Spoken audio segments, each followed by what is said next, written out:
With the high cost of farm equipment, seeds, and other inputs, farmers have to be very careful on how they manage and plan their farms. Yeah, and that's why some farmers turn to crop consultants to help them make decisions on their farms that can save both time and money. The Monitor's Mark Wildman caught up to one crop consultant in Middle Georgia, and he has this report. On any given day during the growing season, if you are traveling through Bleckley County, you are likely to see Michael Williams swiftly zigzagging his way through a cotton field or a host of other crops as well. He is a crop consultant who works tirelessly so his clients' farming operations thrive. I think it's a peace of mind for a lot of growers to have somebody in the field, and it's a second opinion.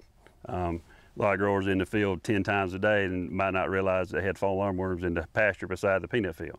He works a 12-county area within an hour's drive of his home in Bleckley County, checking for bugs, diseases, and other factors that affect the farmer's bottom lines.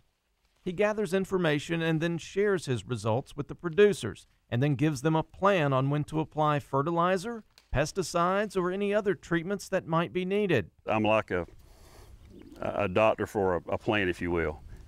We're there to manage the growth, the health of it, fertility, insects. That's why I told, and I actually had a doctor, I told him, I said, I do the same thing you do, but for farmers in a field. Farmers like Chris Hill feel the service is extremely valuable. From planting, when he starts at planting, he's going to check, make sure I'm planting at correct depth. He's going to make sure that we get germination all the way up to, he's checking growth, making sure the plant's not overgrown and make sure it's fruiting like it ought to. And he's going to make sure that bugs, if we have bugs, that we're addressing them timely. And even further on in the season, if we have a little bit of pressure but not enough to spray, he's going to save us the spraying. Although much of a crop consultant's work depends on walking the fields, there is also a high-tech component as well. Williams depends on soil moisture meters along with rain gauges around pivots to make sure the crops get adequate water when needed, and utilizes Irrigator Pro software to make informed decisions. And a lot of times what they actually is doing for peanuts is we got a soil thermometer that keeps a minimum and maximum.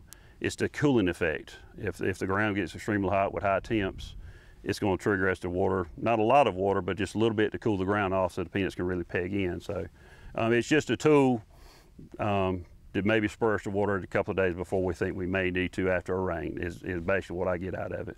Crop consulting can be a great alternative for someone who wants an ag career, but may not have the resources to buy a farm or the equipment needed for farming. They can still make a living on farmland and be an important component of the ag industry. A lot of the guys that work for me don't come from a farm background. They may have gotten introduced to ag in FFA in high school or something, and even we've got an awesome ag program here in Bleckley County, so I do get to choose some of the better of the kids there, but it does give them opportunity to get out in the field. They've seen it all, but now they're hands-on. So, and I think a lot of my guys will end up doing some ag-related, whether it be technology-based stuff or even forestry and some of the other wildlife stuff. So, as the price of farming rises, so does the price of making mistakes. That's why a good crop consultant might just keep your farm in the green. If I can get an extra 5%, then that's the difference between me making money and not. And I mean, he's gonna save me more than 5%. Reporting from Bleckley County, I'm Mark Wildman for the Georgia Farm Monitor.